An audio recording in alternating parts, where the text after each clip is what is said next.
So this is the version for free software, which pretty well is the same for all free software. The first freedom you have, instead of being terms and conditions, they're actually labeled as freedoms.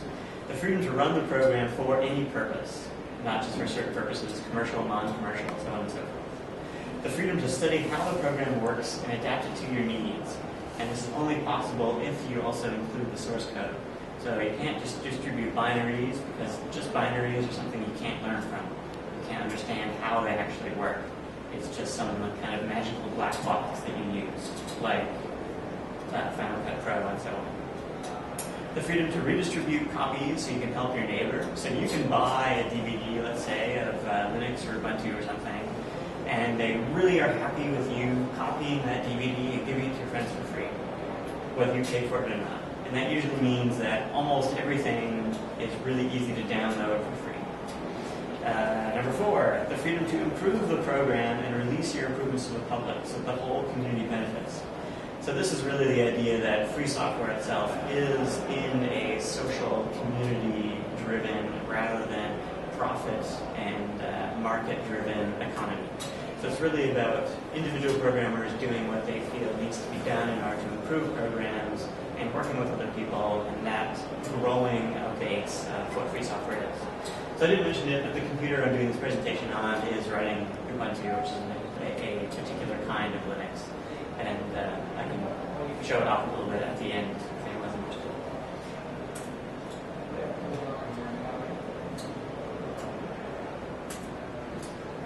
Why would you use free and open source software? For ideological reasons. You want to have the freedom to decide for yourself what you want to use your software for. As in, you don't want to be bound to those terms and conditions that you get at the beginning of installing your software. And community, that you'd rather be part of a community than a market. And then there's the practical reasons as opposed to the philosophical or background reasons. You can do a lot with free and open source software. Free and open source software has gotten to the point where, well, for example, my entire artistic practice uses only free software and started around in 2003. And I can't think of anything that I can't do in terms of multimedia, video, installation, audio. Everything I need to do as an electronic media or multimedia artist is possible in Linux. It's not something that you can only do web browsing on or something like that. FLOSS does not require markets, so it's easier to find software that does obscure, unusual, or other unmarketable things. Whereas in the commercial software world or proprietary software world, the investment of making something like Final Cut Pro is so large that you have to absolutely guarantee that you'll be able to sell it at the end. Whereas in free software, when you have an individual programmer, all they need to be concerned about is that they need to solve a particular problem, so they're going to write some software to solve that problem, and then it will be available to anyone.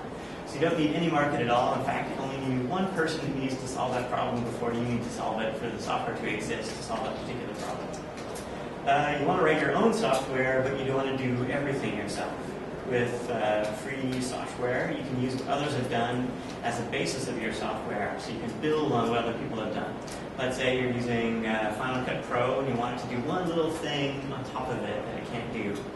You're stuck. You have to wait for somebody else or Final Cut Pro to add that feature. Whereas in free software, you have much more freedom about changing the program you were using in order to do something that it wasn't initially intended for or a feature it didn't initially have.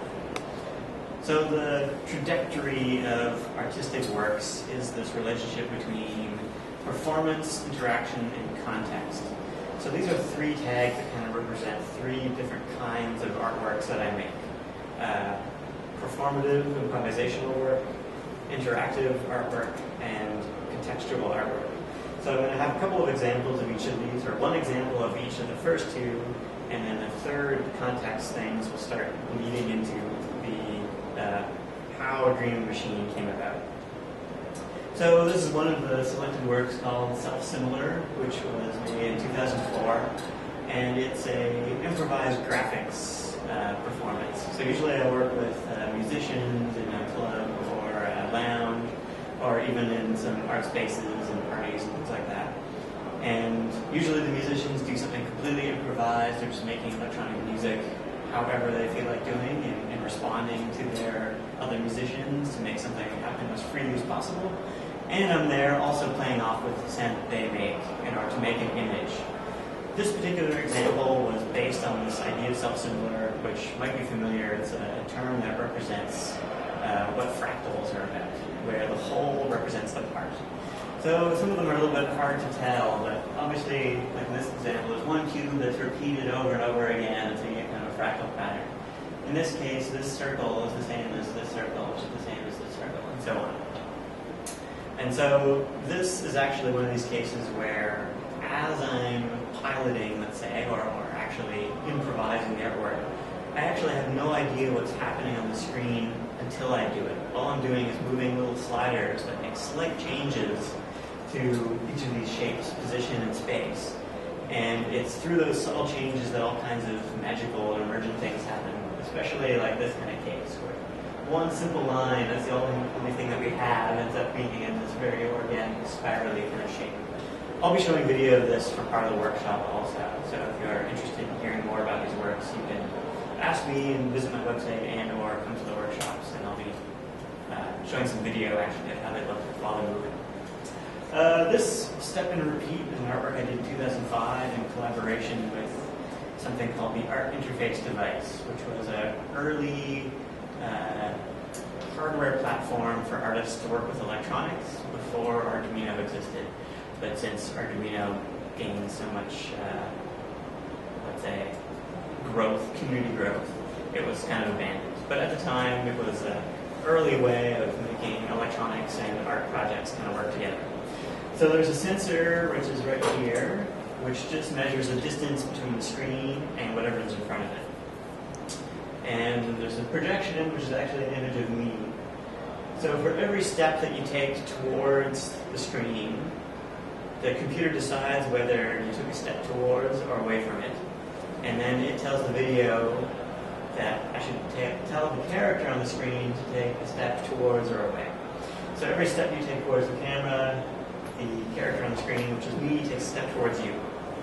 Except because this rangefinder is really just looking at the actual raw position of you in space, that if you take a step forward and lean slightly back, then you're kind of in this gray zone of ambiguity, or take a very small step. So the most interesting thing about this piece was about 75% of the time it would do exactly what you do, and the other 25% of the time it wouldn't. So you take a step, it would take a step. You take a step, it would take a step. You take a step, it would take a step back. And then you're like, okay, what's going on? So the relationship of control and its kind of intention, or what it wanted to do, being independent of what the audience was telling it to do, was attention that made it a really interesting artwork. So now this is getting into context machines, or artworks that use their context in some kind of literal way. So this is the first piece that I did, which was called Resurfacing in 2006, and was a collaboration with Donna Vikalis, who's an architect. And so in this version, you can see there's a camera right there, and similar to what we have upstairs, it's a camera that can look around, and also zoom in and out.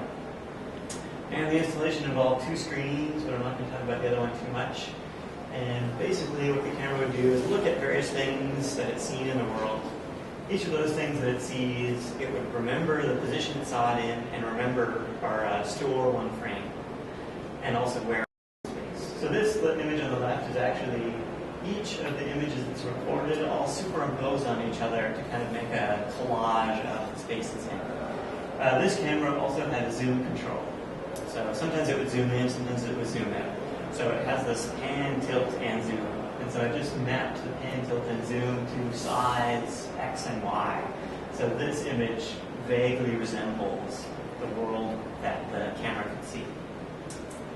The other screen, which is the best picture I could find of it, is when the camera's looking at a certain thing, it's all the frames that the system's captured of that particular thing layered on top of each other. And this screen is actually projected on a touch screen. So when somebody touches the screen, it would actually open a hole in the frame that it last captured, and then it would see the frame that happened previously in time behind that. And if you kept touching it, then it would go to the frame behind that, and the frame behind that. So in a way, it was like, I don't know if anyone's familiar with the Chronos projector. but it's almost the same thing in terms of pushing through time, except each layer has got this kind of geometric